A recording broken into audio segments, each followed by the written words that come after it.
एक MG Enterprise. Following information is available in respect of non-current assets of MJ Enterprise.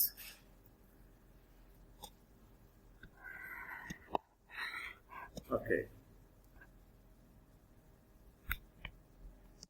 Although non-current assets fixed assets के अलावा भी और assets होते हैं, लेकिन आप इस क्वेश्चन को जब इसकी रिक्वायरमेंट से देखेंगे तो आपको अंदाजा यही होगा कि फिक्स्ड एसेट की बात कर रहा है, यानी कि प्रॉपर्टी प्लांट एंड इक्विपमेंट की बात कर रहा है.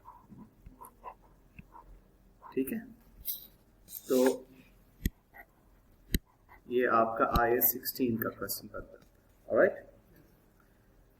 Opening balance of cost and accumulated depreciation of non current asset is given. उसने आपको क्या कहा, लेजर अकाउंट्स बनाने हैं. अब आप टू द पॉइंट काम शुरू कर सकते हैं. लेजर अकाउंट साथ ही शुरू करते हैं क्योंकि आपको नोयत समझ आ गई है कि इस क्वेश्चन की क्या होगी. मुनासिब जगह छोड़ के या दो अलग अलग पेजेस पे आप ये अकाउंट बना दें, एक नॉन करंट एसेट, क्योंकि एग्जाम में टाइम मैनेजमेंट बहुत इंपॉर्टेंट है, ज्यादा सोचने वाला शख्स पीछे रह जाता है. और एक्यूमुलेटेड डेप्रिसिएशन, उसने कहा कि ओपनिंग बैलेंस दिया हुआ है. नॉन करंट एसेट का ओपनिंग बैलेंस 1 जनवरी 15 को ब्रॉट फॉरवर्ड हो रहा है 1 लाख रुपए से, और यहाँ पर 1 जनवरी 15 को बैलेंस ब्रॉट फॉरवर्ड हो रहा है क्रेडिट साइड पर 33,000 से. अब इसके आधा आधा नंबर तो मिल गया ना 40,000. ठीक है, तो जो सोचता रहेगा वो एक नंबर गंवा रहा है, वक्त जाया कर रहा है. समझ गए technique. Asset costing 20,000 was acquired on 1 जुलाई. अब ये भी उसने बात कर दी कि 1 जुलाई, अच्छा ये पुरानी बात, एक 1 जुलाई 2014. ठीक है, कहना ये चाह रहा है कि हमने कोई एसेट बेचा होगा. Asset costing 20,000 acquired on 1 July. The remaining non current assets were acquired when MJE started business on 1 January 11.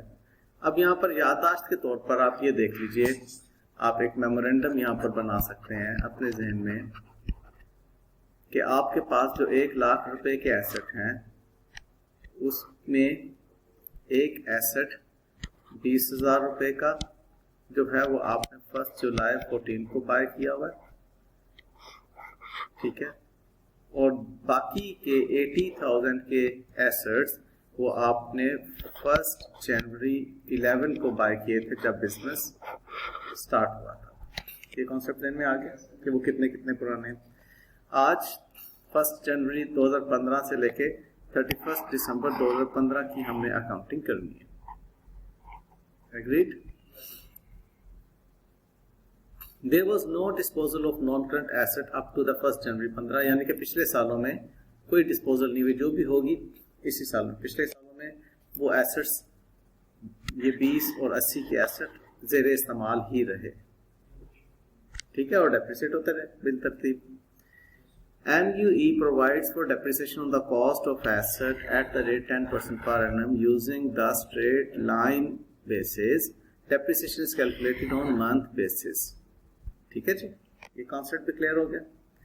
उसके बाद assets acquired on 1 January 11 whose net book value on 30th June 15 was 2,750 were sold for 1,500. अब वो कह रहा है कुछ asset जो कि आपने 1 जनवरी 11 को बाय किए थे जिनकी नेट बुक वैल्यू आज 2,750 है, वो 1,500 के बिके. अब ये डिस्पोजल है, जेन में रख लो, बाकी का सवाल पढ़ लो और इसके साथ अभी हम वर्किंग करेंगे. फिर कहता हूं 1 जुलाई 15 की 30 जून 15 और उसके बाद अगली तारीख 1 जुलाई 15 को an asset which was acquired at a cost of 2,000 when MJE commenced business was exchanged with a new asset.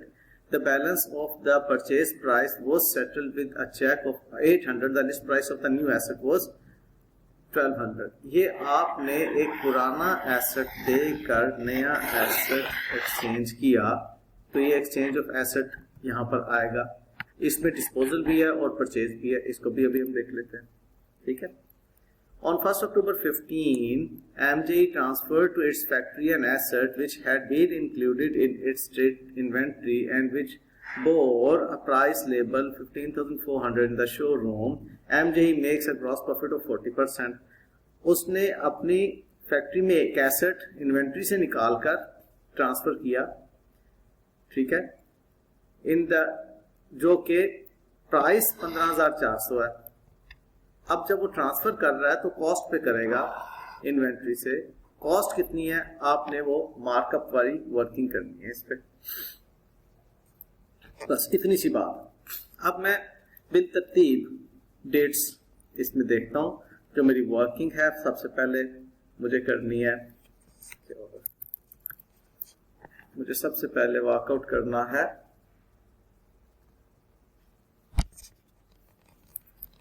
जो एसेट मैंने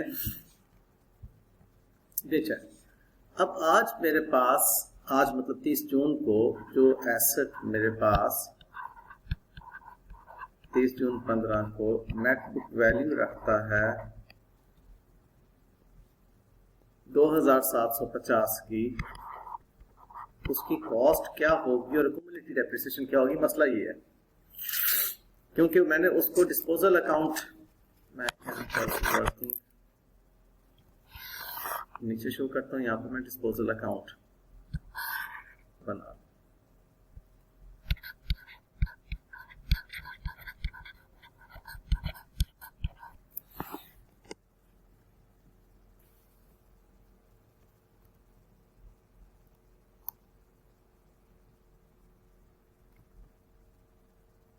ओके, यहां पर हम वर्किंग करते हैं।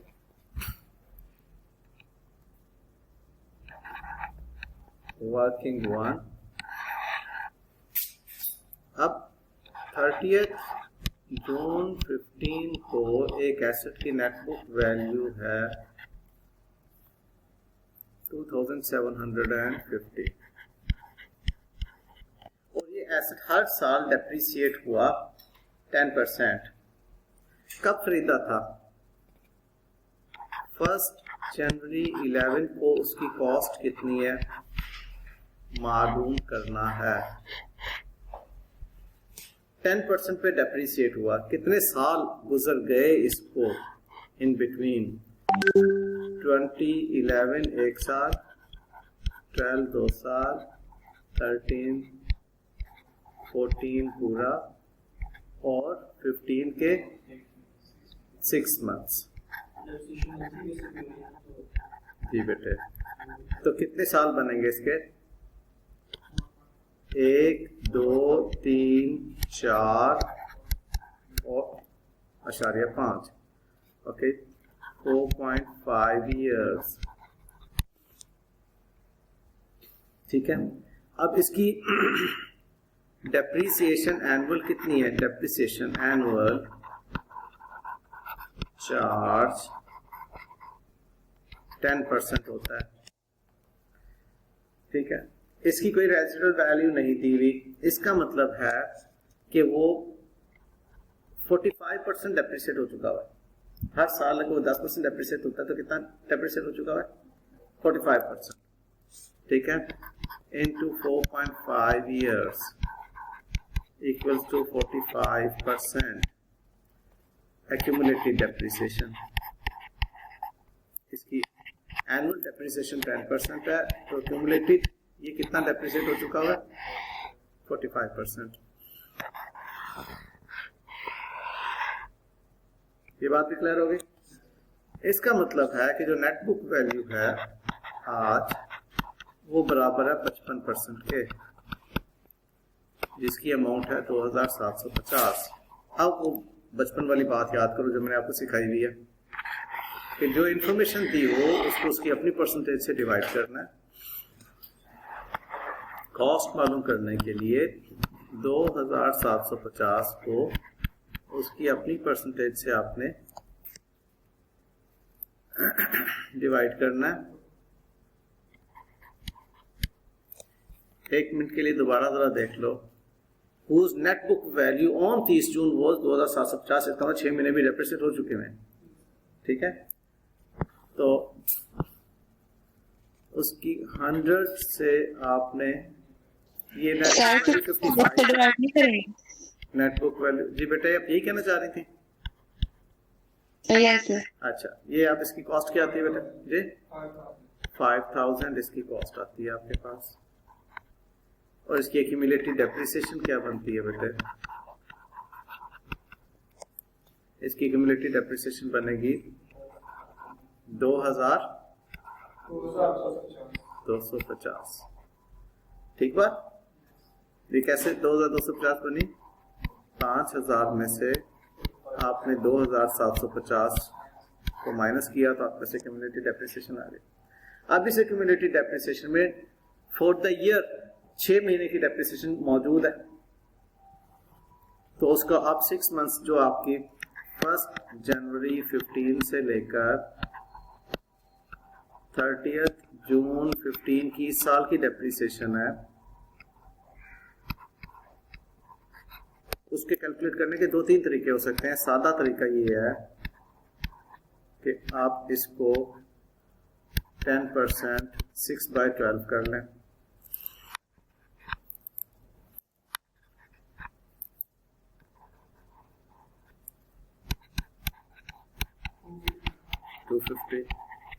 एक और लॉजिकल क्या तरीकेकार हो सकता है कि ये जो आपकी क्यूमुलेटिव डेप्रिसिएशन आई है 2250, ये कितने सालों की है?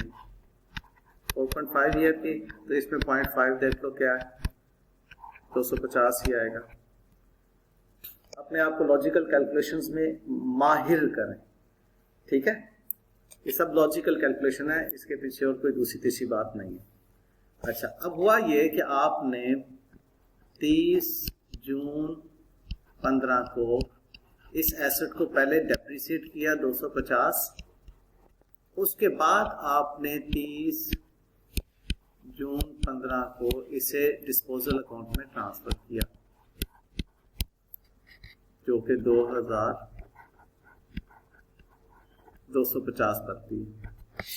और ये डिस्पोजल अकाउंट में 30 जून 15 को आपकी एक्यूमुलेटेड डेप्रिसिएशन नजर आ रही है 2250, और एसेट में से, एक मिनट ठहरिएगा बेटे, 30 जून 15 को डिस्पोजल में से एसेट अपनी कॉस्ट पर निकल के डिस्पोजल अकाउंट में डेबिट होगा 30 जून 15 को नॉन करंट एसेट के अकाउंट से। ये ना सोचिएगा बेटा सर, ये 30 जून को तो हमने डिस्पोज कर दिया ना एसेट, तो मजीद 6 मंथ के लिए कुछ चार्ज किया है? आपने 6 महीने से एसेट को इस्तेमाल किया या नहीं, या कम जनवरी से ऑनवर्ड्स? तो सर 4.5 इयर्स के लिए कैलकुलेट कर, वो इसके अंदर आपके 4 साल की मौजूद है। हमने वो कैलकुलेट की थी, अकाउंटिंग नहीं की थी। कैलकुलेशन में और अकाउंटिंग में फर्क है ना। ये कम जनवरी तक की अकाउंटिंग हुई है 33,000 की, आगे 6 महीने की अकाउंटिंग नहीं हुई। अब वो 6 महीने की इस साल की और पिछले 4 सालों की, ये पिछले 4 सालों की इसमें मौजूद है। अब देखें, उस एसेट की जिंदगी शुरू हुई है 1 जनवरी 11 से।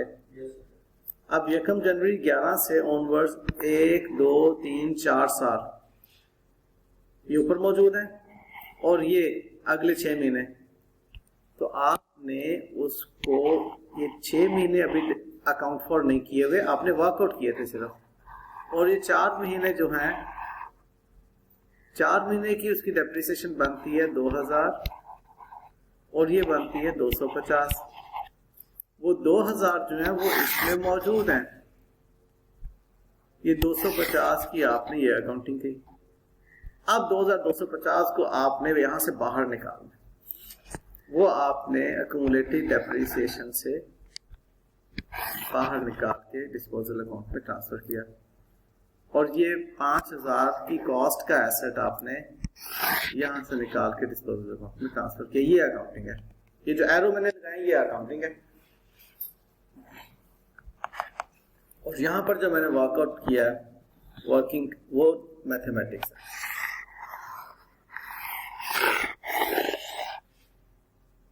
इतनी सी बात। आपने उसका मैथमेटिक्स पहले किया, बाद में उसकी अकाउंटिंग कर रहे हैं। अब बताइए, पूछने की बात क्लियर? अच्छा, अब ये एसेट बेचा कितने का? आप 1500 का। आपको कैश रिसीव हुआ 30 जून 15 को इस एसेट के अगेंस्ट 1500, और अब इसमें 3750 बन जाता है क्रेडिट पर। तो आपको 30 जून 15 को ही स्टेटमेंट ऑफ प्रॉफिट लॉस में इसका लॉस ट्रांसफर करना है। वो बनता है 1250। बताइए क्या मैं ठीक कर रहा हूँ या गलत कर रहा हूँ? 1250 इसका जो है लॉस ट्रांसफर हो गया। अब आगे चलते हैं। ये हमने नंबर 4 पॉइंट भी कर लिया, और इससे पिछले सारे पॉइंट्स हम साथ साथ अपने अकाउंट्स में शो करते चले जा रहे हैं। अब नंबर 5 पे आ जाइए। 1 जुलाई को एक asset which was acquired on cost for 2000 when MJE commenced business was exchanged for a new asset. The balance of the purchase price was settled with a check of 800. The list price of the new asset is 1200. अब वो कह रहा है 1 जुलाई को आपने एक और काम किया।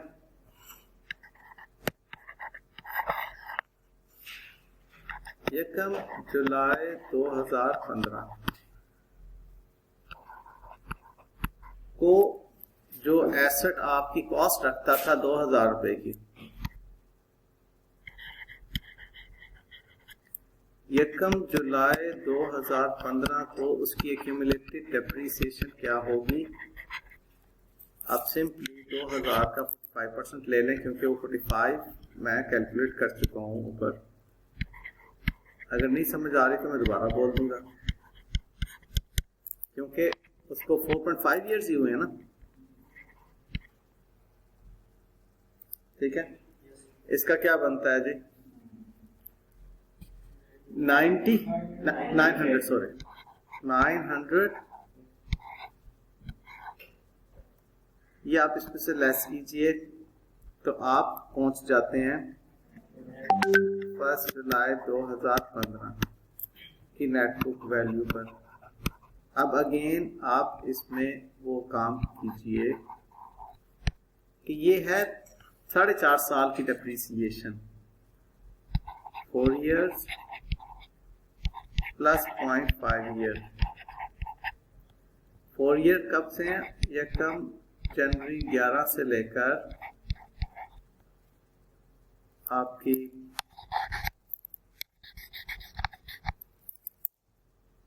1 जनवरी 11 से लेकर 31 दिसंबर 14 तक ये आपके बनते हैं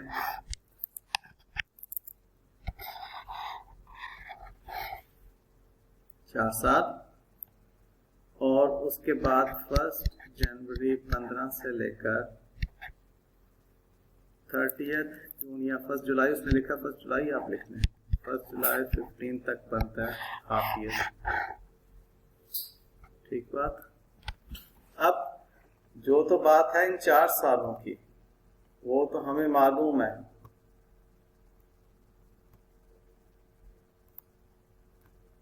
कि वो अकाउंट फॉर हो चुकी है। वो 4 साल की अमाउंट क्या बनती है बेटे? वो बनती है, जुबानी भी देख लो, 800। कैसे? क्योंकि ये 10% के हिसाब से 200 रुपये का डेप्रिसिएट हो रहा है हर साल, और आधे साल की डेप्रिसिएशन बनती है 100। अब अगेन इधर आप उस एसेट की डेप्रिसिएशन यहाँ पे लिख लीजिए। ये मैं हेड्स रब कर रहा हूँ बेटा। दूसरा एसेट, ये एसेट 1 आप कह लें इसे, और 30 जून या इधर आप बेशक 1 जुलाई लिख लें, मुझे उसमें कोई एतराज नहीं होगा। 1 जुलाई 15 ये डेप्रिसिएशन जो एसेट 2 आपने एक्सचेंज किया है उसकी 100 की डेप्रिसिएशन इस साल की आपने अकाउंट फॉर करनी। और वो एसेट यहाँ से डिस्पोज ऑफ हो रहा है 1 जुलाई को एसेट नंबर 2 डिस्पोजल में जा रहा है। डिस्पोजल में उसकी कॉस्ट ही जाया करती है और ये आप डिस्पोजल का दूसरा अकाउंट ना बनाएं, इधर ही इसके अंदर ही ऐड, क्योंकि पिछला फर्क हो गया हुआ ना, इसी में इसको आप कर लें। नॉन करंट एसेट नंबर 1 है, इसको नंबर 2 कर लें 2000 का, और 1 जुलाई 15 को आप इसकी एक्यूमुलेटेड डेप्रिसिएशन, अब देखिएगा 800 ओपनिंग बैलेंस में और 100 हमने वो भी अकाउंट फॉर कर लिया, तो टोटल इधर से निकलेगी 900। आप 1 जुलाई 15 को डिस्पोजल अकाउंट में ट्रांसफर कर रहे हैं 900। ठीक बात बेटे जी। ये दूसरे एसेट की आपकी यहाँ पर आप इसको नंबर 1 लिख दीजिए, ठीक है, और इसको नंबर 2 लिख दीजिए। सर्कल कर रहा हूँ ताकि अगली फिगर के साथ ना वो समझा जाए।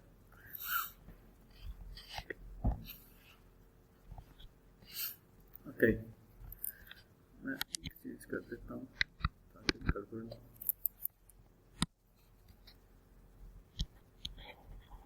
1 2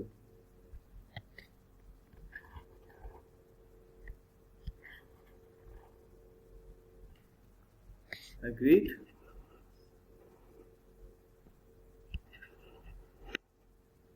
Alright. अब देखिए इसका क्या गेन और लॉस आता है। ये 2000 और इधर 150 का गेन आ रहा है। Am I right or wrong? देखिएगा इसका गेन यही आ रहा है। इतना सा तो फौरी तौर पे कर दो यार।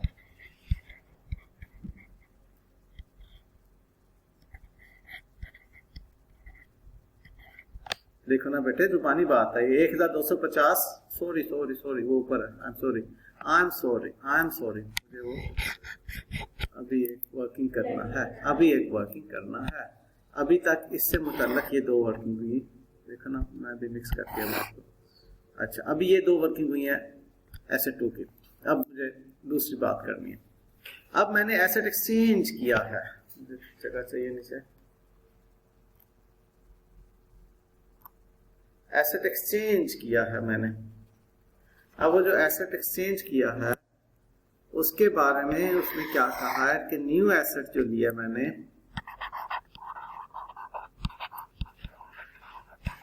वो डेबिट होगा एनसीए में। उसकी प्राइस क्या है? न्यू एसेट की प्राइस है 1200। अब अगेन इसको जरा लॉजिकली देखिएगा। आप 1200 रुपए का नया मोबाइल खरीद रहे हैं और वो आपको क्या कह रहा है कि आप 800 रुपया दे दें। वो कह रहा है कि जी आप इस 1200 के बदले में 800 रुपए का चेक दे दें। तो आपको जो बचत हो रही है वो क्यों हो रही है? पुराना मोबाइल देने की सूरत में। तो ये जो पुराना मोबाइल है उसको मैंने ये लफ्ज पहले भी बताया हुआ है, ट्रेड इन अलाउंस कहते हैं। आप ट्रेड इन अलाउंस को डिस्पोजल अकाउंट में ट्रांसफर कर दें या डायरेक्टली इधर डिस्पोजल अकाउंट लिख दें, कोई हर्ज नहीं है, लेकिन बेहतर है आप ट्रेड इन अलाउंस का कॉन्सेप्ट इन्वॉल्व कर लें इसमें। ट्रेड इन अलाउंस को डेबिट करके एसेट डिस्पोजल में इसको ट्रांसफर करें।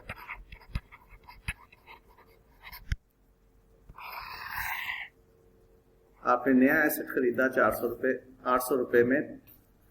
आप नया एसेट जो ले रहे हैं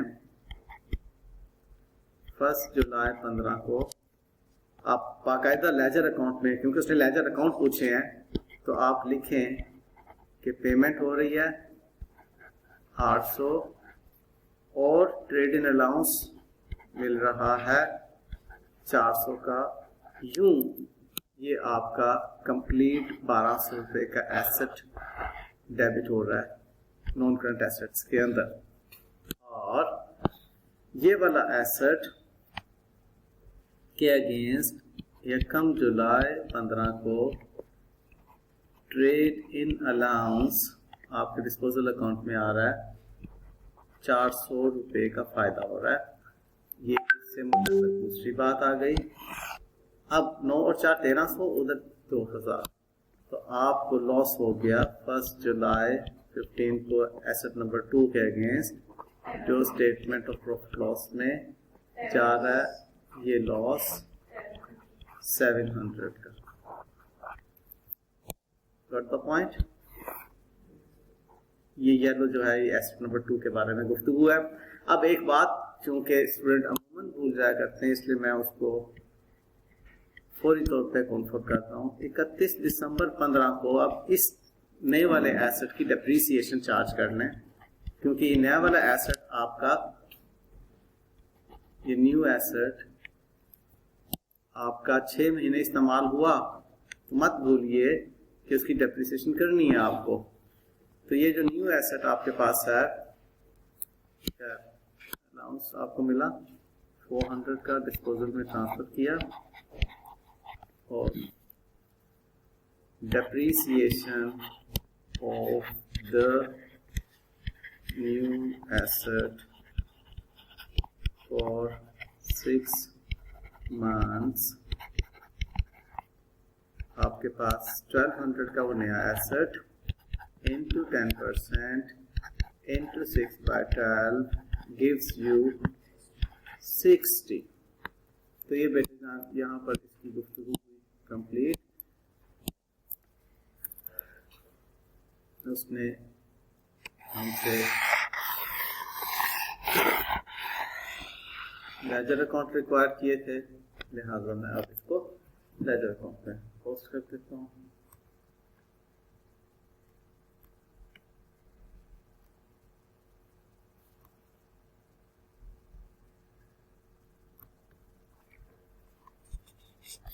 ओके, मेरे पास डेप्रीसिएशन 60 आई, इसकी डेप्रीसिएशन एक्सपेंस में डेबिट, एक्यूमुलेटेड में क्रेडिट। नए वाला एसेट भी डेप्रीसिएट हो गया जी। ओके, अब अगली बात की तरफ आइए। नंबर 5 से मुतल्लिक में सारे काम कर दिए, डिस्पोजल भी होगी, खरीद भी लिया, उसको डेप्रीसिएट भी कर दिया। अब क्या रहा है कि 1 अक्टूबर को आपने फैक्ट्री से एक एसेट ट्रांसफर किया। 1 अक्टूबर को ये वर्किंग 3 करने जा रहा हूं मैं। Cost of NCA transferred from inventory से किया, जिसकी आपकी सेलिंग प्राइस थी 15,400। सेलिंग प्राइस 15,400 थी, और आप सेलिंग प्राइस बनाते हैं 40% ऑफ कॉस्ट पे। मार्कअप यानी कि 40% है। अब आपको मैंने बताया मार्कअप का मतलब क्या है, कॉस्ट प्लस प्रॉफिट उसके अंदर मौजूद है। तो इसका मतलब है कि ये सेलिंग प्राइस जो है वो 140% है। तो कॉस्ट बेटे जान क्या होगी इसकी, 15400 को उसकी अपनी परसेंटेज से डिवाइड करें, और उसकी कॉस्ट 100% है, मल्टीप्लाई करें, क्या आता है बेटे। इसको डायरेक्टली 1.4 से भी डिवाइड कर सकते हैं आप। ये क्या आता है बेटे, ये 11,000 इसकी कॉस्ट है। अब इसको कॉस्ट पे आपने खरीदा, तो आप क्या अकाउंटिंग एंट्री कर रहे हैं, एक और न्यू एसेट NCA में डेबिट, और आपकी इन्वेंटरी क्रेडिट, ये आपने इन्वेंटरी से निकाला, क्योंकि इन्वेंटरी में तो कॉस्ट परचेज पड़ी होगी। उसने घुमा दिया आपको, कॉस्ट डायरेक्टली नहीं दी, आपसे मैथमेटिक्स करवा लिया। अकाउंटिंग तो बड़ी सीधी सीधी है, नया एसेट खरीदा इन्वेंट्री में से, इन्वेंट्री क्रेडिट, नया एसेट डेबिट। तो अब आप इस न्यू एसेट को यहाँ पर आपने खरीदा 1 अक्टूबर 15 को, इन्वेंटरी से एसेट 11,000 रुपए का निकला, एसेट को डेबिट। अब साथ ही इसकी 3 महीनों की डेप्रिसिएशन भी कर लो चार्ज। 31 दिसंबर 15 को ये एसेट, ये न्यू 1 था, न्यू 1 और ये न्यू 2 है।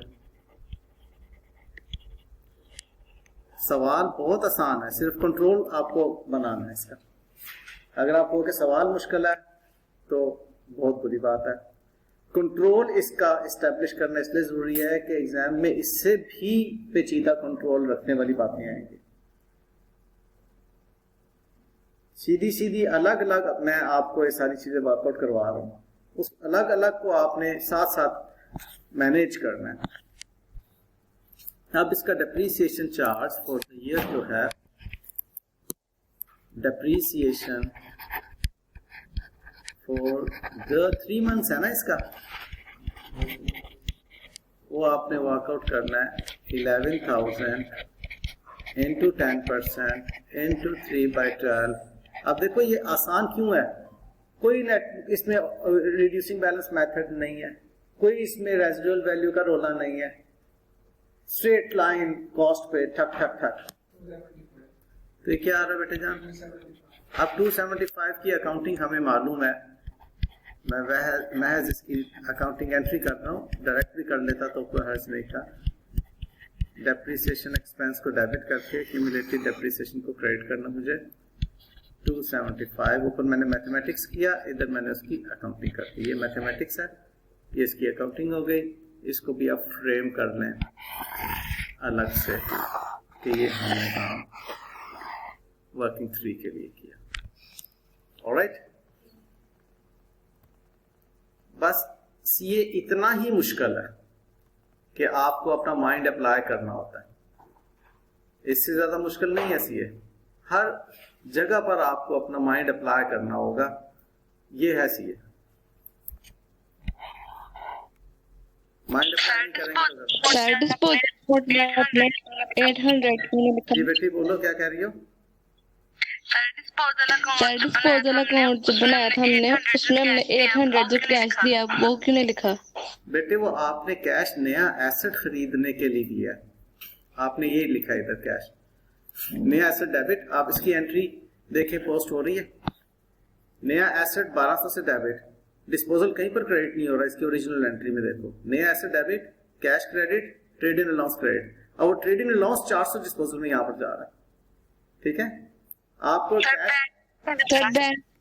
बेटे आपको कैश मिला नहीं है, आपने कैश पे किया है। आपने कंफ्यूजन जरा दोबारा मुझे बताओ क्या है?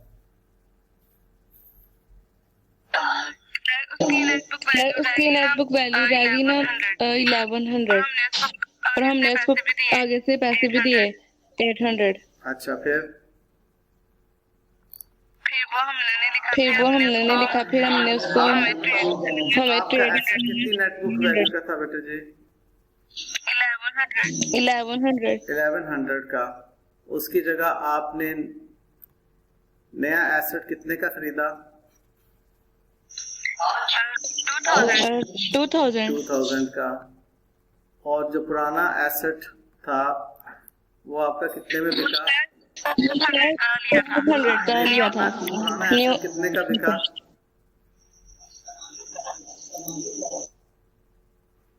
बोलो बोलो। पुराना हमारा 2000 का था, लेकिन न्यू हमने 1200 का लिया था। पुराना एसेट कितने में बिका? नेटबुक वैल्यू 1100 थी, पता नहीं कितने का। बताना काका, पुराना एसेट कितने का बिका?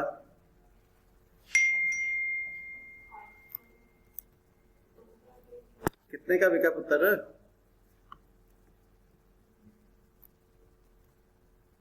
आप मुझे बताओ। आप इसको दोबारा से सुनो मेरी बात को। मैं यहां पर रख के ऐसे कर रहा था कि आपकी बात पूरे अच्छे तरीके से, आप मेरी बात पूरे अच्छे तरीके से समझो। आपका ओल्ड मोबाइल,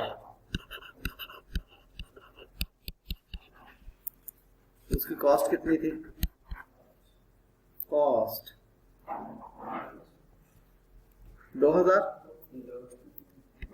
का पुराना मोबाइल था। उसकी ओल्ड मोबाइल की क्युमुलेटिव डेप्रिसिएशन कितनी थी जिस दिन आप एक्सचेंज कर रहे हो? 900। उसकी नेटबुक वैल्यू कितनी थी ओल्ड मोबाइल की? 1100। इसके बदले में ये आपने दिया और आपने न्यू मोबाइल लिया।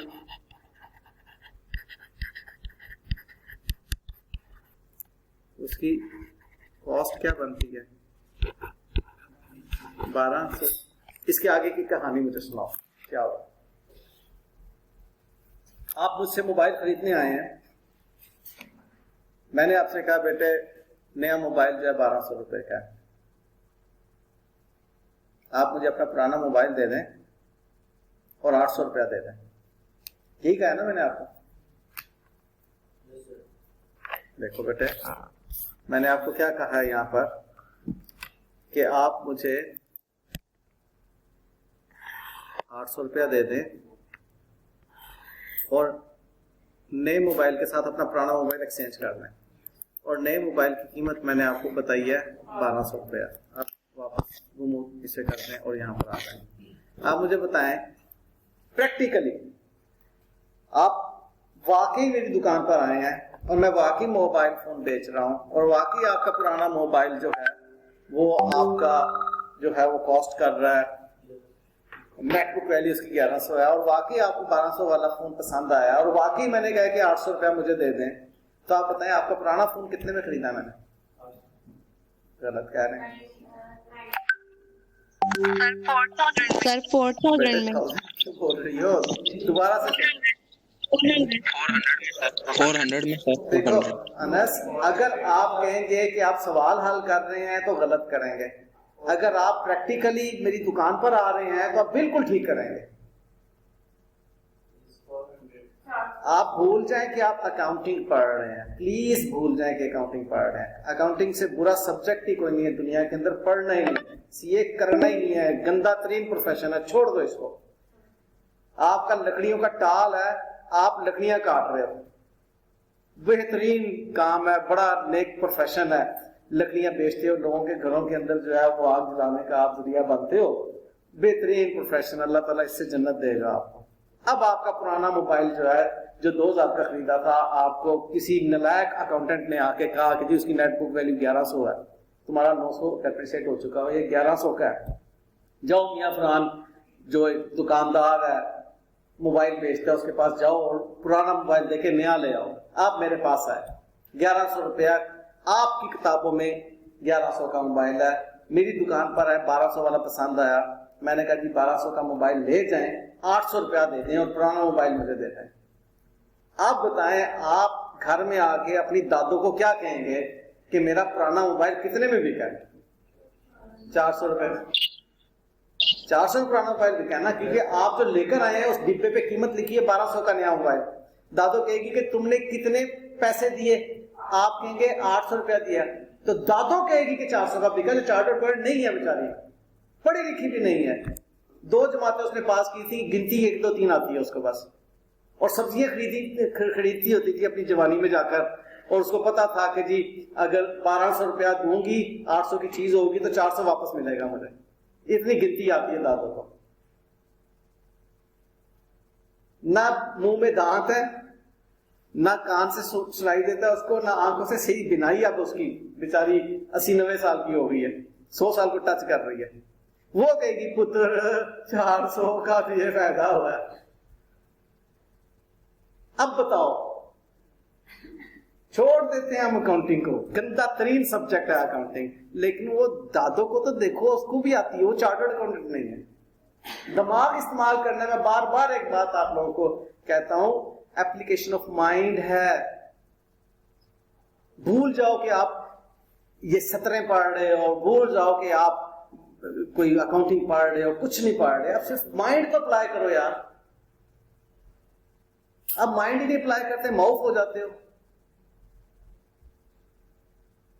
ठीक है, करते हैं लेकिन जिस तरह से आप करवाते हैं हमारा कुछ और ही आ, मेरे बेटे अभी भी तो मैंने बताया ना आपको, अभी मैंने दादू बन के क्या बताया आपको, सही आया कि नहीं 400? आप आगे चलते हैं। हाँ तो देखो ना, पहले आप माइंड अप्लाई नहीं करते हो ना। पेपर में माइंड अप्लाई करने की नहीं, दादू बन जाया करो। सर ये 400 को तुम्हारा ये सेल बिक गया, अब इसमें हमें लॉस तो होगा कि फिर वही वाली बात, फिर वही वाली बात, तेरी दादी ने क्या बताया, तेरा 400 में नहीं बिका पुत्र। आप माइंड नहीं अप्लाई कर रहे मेरे बेटे। आप मेरी दुकान पर आए, कितने वाला मोबाइल उठा के लेकर गए हो? दौड़ लगा दी है और 800 रुपया फेंक गए हो मेरी दुकान पर। घर आके अपने गली के मोहल्ले में चौक में आके अपने यार को क्या कहोगे, टीपू है आपकी याद करना, वो टीपू यार 2000 का मोबाइल अपना 1200 का मोबाइल 800 लेके आए, टीपू क्या कहेगा कि तुझे नुकसान हुआ है 400 का? हाँ तो दिमाग इस्तेमाल किया ना टीपू ने, गुल्ली डंडा खेलता है टीपू। सर जब मुझे ये पता चले कि मैंने साथ मोबाइल भी दिया तो बेटे जान वो यही कह रहे हैं ना कि जो आपने मोबाइल दिया है वो मोबाइल आपका, मैं असल में आपको अब दूसरी तरफ लेके जा रहा हूं। पहले मैंने एक बात की, अब मैं दूसरी तरफ लेके जा रहा हूं। अब दादो कहेगी कि तूने मोबाइल कितना था, कितने का था जो दिया? मैं पहले आपको एक सिनेरियो क्लियर किया कि जी आपने 1200 रुपए का मोबाइल लेकर, अब आप ये लोग इस येलो को ना देखो, आपने 1200 का मोबाइल लिया, कैश पे किया आपने 800 रुपए, ठीक है, तो आपको गेन जो हुआ उसको आप कह रहे हो ट्रेड इन अलाउंस, ये डिस्काउंट हुआ, आप इसको यूं कह लो डिस्काउंट हुआ आपको, जिसको आप कह रहे हो ट्रेड इन अलाउंस। दोस्त कहेगा वाह भाई वाह तुझे 400। अब अगली बात आती है, अब आप सही सोच रहे हो, अब अगली बात आती है, दोस्त कहता है यार ये क्या बात हुई, तू 800 फेंक के आ गया? नहीं नहीं, मैंने 800 के साथ अपना मोबाइल भी फेंक लिया था। अब अगली बात आई, अब आप क्या करके आए हो? आप पुराना मोबाइल जो 1100 रुपए का था वो भी दिया, और अब आपने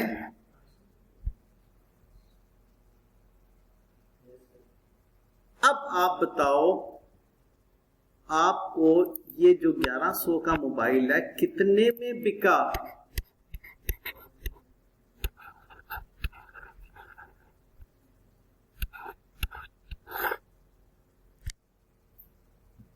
$1100 का मोबाइल था ना, उसके अगेंस्ट ट्रेड इन अलाउंस कितना मिला?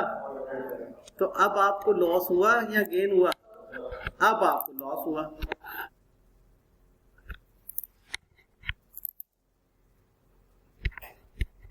कितना? ये आपको लॉस हुआ। पुराना मोबाइल आपका 400 में बिका, जो ट्रेड इन अलाउंस मिला दरअसल किसके अगेंस्ट मिला? Against old mobile. ये अब बात पूरी होती है, अब समझ में आती है बात। अब इसको देख लेते हैं, ये 700 का ही लॉस हमने निकाला था बेटे।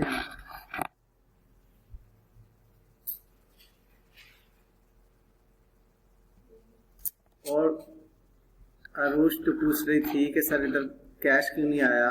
यहाँ पे बेटे वो 400 में बिका ना आपका वो पुराना मोबाइल। पुराना मोबाइल कितने का बिका? 400 का ना। कितने का था? 1100 का था। तो 2000 माइनस 900 1100 ही बन रहा है ना। 2000 माइनस 900 आपका 1100 ही बन रहा है ना। बिका कितने का?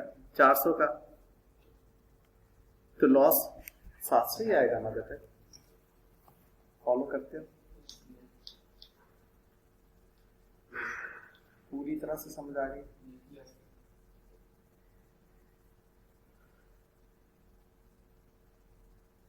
अब अगला डिप्रेशन स्टूडेंट्स को ये होता है कि सर ये आप पूरा 1 घंटा हो गया सवाल हल करते हुए, एग्जाम में सर कितना टाइम लगेगा?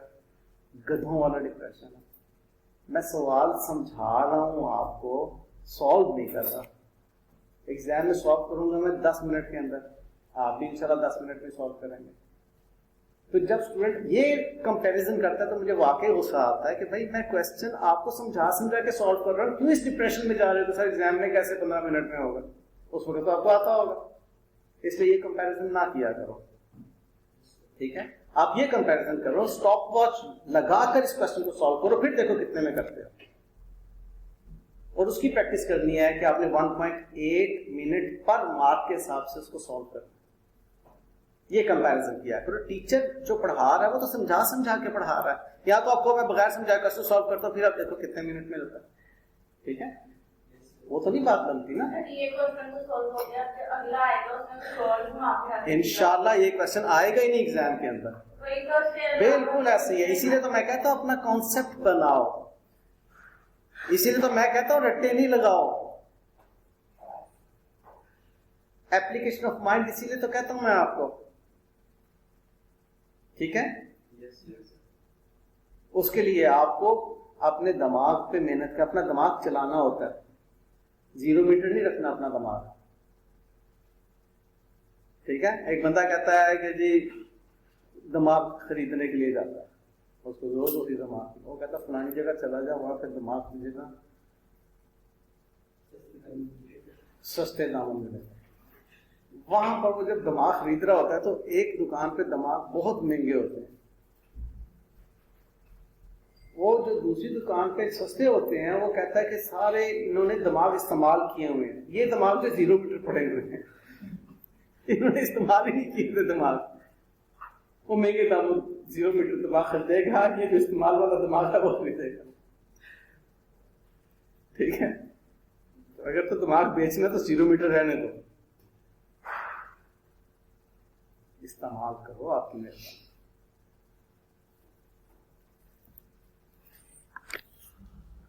अब आगे इस क्वेश्चन को सॉल्व कर लोगे?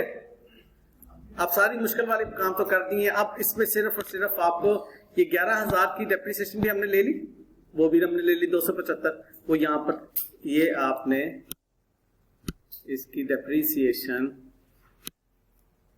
ये 275 11,000 वाला जो एसेट है उसकी डेप्रिसिएशन भी आपने ले ली, ठीक है बेटे जी? अब बाकी आपने देखना 31 दिसंबर को मजीद कितने एसेट को डेप्रिसिएट करना है आपने, ये अब आप मुझे बताओ। आप ये जो 80 है, 80 में से कितने एसेट डेप्रिसिएट कर चुके हुए हो? देखो अब अगेन ये मसला है आपका, ये जो 1 जुलाई 2014 वाला एसेट था, क्या इस एसेट को आपने कहीं पर बेचा? नहीं बेचा ना। तो एक तो ये आपका 1 जुलाई 14 वाला रिमेनिंग, अब आप देख रहे हो रिमेनिंग एसेट इन यूज कौन कौन से हैं आपके पास? रिमेनिंग NCA इन यूज, एक तो 1 जुलाई 14 वाला एसेट जो है कितने का था? 20,000 का खरीदा हुआ था, वो ज़्यादा इस्तेमाल है, उस पर इस साल पूरी डेप्रिसिएशन होगी क्योंकि वो 200 पूरा इस्तेमाल हुआ। दूसरा 1 जनवरी 11 वाले रिमेनिंग कितने इस्तेमाल में है? वो देखो हमारे पास थे 80,000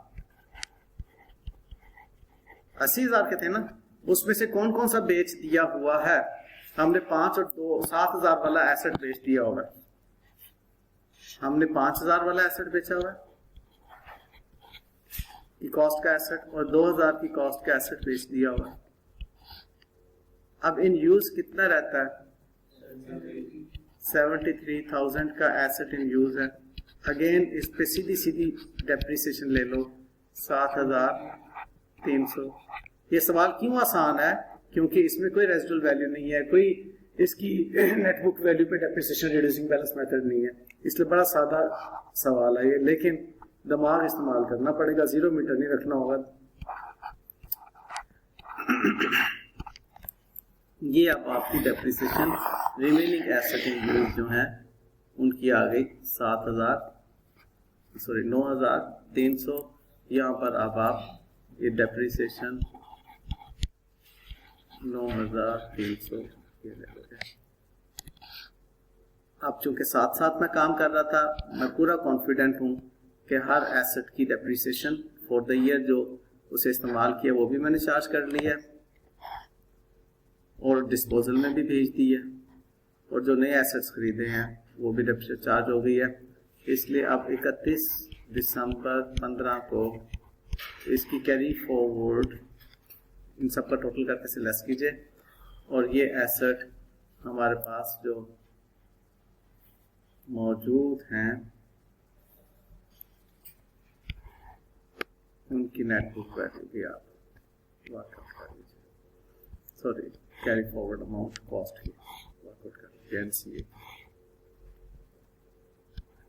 31 दिसंबर 15 को इसकी कैरी फॉरवर्ड क्या आती है जी? 1,12,200 1,12,200 में से लेस करो 7,000, 1,05,200। एम आई राइट? तो ये जी आपकी, और इधर क्या आती है कैरी फॉरवर्ड?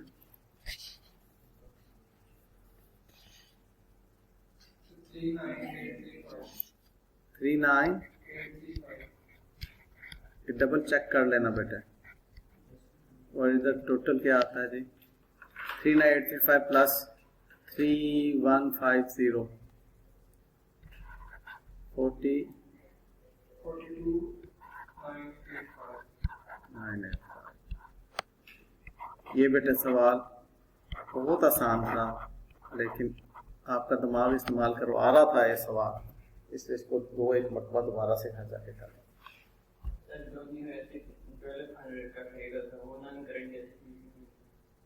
1200 लिखा ना बेटे, जानिए क्या लिखा मैंने? 800 और 400, 1200 का नया खरीदा है ना मैंने। देखो ना, अगर आप 1200 का एसेट खरीदते हो, 800 रुपया कैश देते हो, 400 उधार करते तो क्या एंट्री करोगे? मीटिंग एंड होने वाली है हमारी। सवाल खत्म हो गया, ठीक है। एंड हो जाएगी तो आप परेशान ना होइएगा, मैं इसको रीस्टार्ट नहीं करूंगा। अच्छा, आप क्या एंट्री करते हो? 1200 से नया एसेट डेबिट, कैश 800 से क्रेडिट और लायबिलिटी 400 से क्रेडिट ना, तो उसकी डेबिट साइड पर तो 800 400 अलग अलग लिखो या इकट्ठा 1200 लिखो, एक ही बात। एग्रीड? चलो ओके जी, थैंक यू, अल्लाह हाफिज।